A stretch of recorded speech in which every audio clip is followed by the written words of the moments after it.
Ay, dito na po tayo sa Cross Highest Peak. Pinagdiriwang po natin ngayon ang araw ni Bonifacio. Araw ni Bonifacio. Pabuhay ka po. Oo. Iwan ko kung saan na tayo dadaan pag pauwi. Mga kasama natin, mga katropa, mga Tondo bikers. Hikers daw. Hindi na. From bikers to hikers. Tondo hikers na ngayon.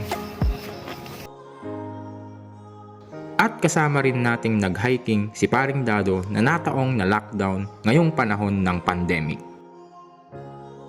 Ay, may naiwan.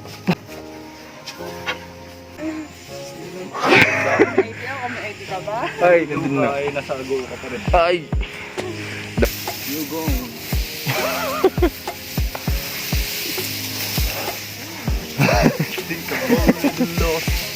Think you already gone. Tayo ang pahinga nila. Ano tayo ang pahinga nila? Kasi mabakit ka. Kasi nagpapahinga dyan. Pagdating natin lalakad. Ay, malapit na kami. Pumapasok na kami sa ibang dimensyon. Saan na tayo? Dimilisip tayo sa... Ha? Tall grass nga eh. Ay, sugat-sugat na ako. The beauty of Agoo.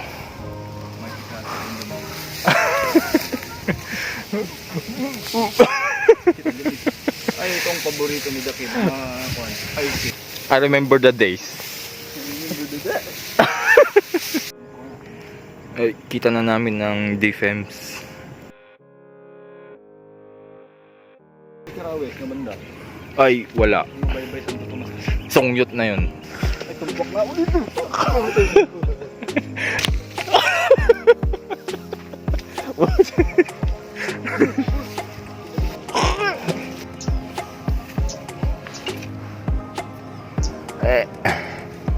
Ay, bye-bye Cross.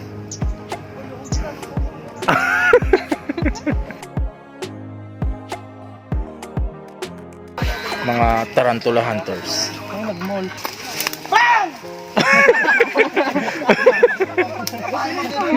Ang mga kaganapan sa videong ito ay nakuhanan noong November 30, 2021 Bonifacio Day sa Mount Katayagan, ang highest peak sa bayan ng Agoo, La Union.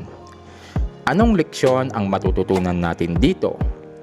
Ang pag-akyat sa mga kabundukan ay parang pagharap sa mga pagsubok ng buhay. Kahit alam mo na ang ruta o daan kung saan ka patutungo, ay nagkakaroon pa rin ng mga hindi inaasahang sagabal sa ating mga dinaraanan. At upang maabot ang tugatog, ay kailangan mo itong malampasan. Huwag ka lamang susuko sa mga hamon ng buhay at ipagpatuloy ang laban upang makamit ang tagumpay. At bago ko makaligtaan ay happy mansari nga pala kay Miss Dame. Mahal kita, kahapon, ngayon, bukas at magpakailanman. Ako nga pala si Teacher Ferds, isang teacher na biker. Hanggang sa muli, paalam!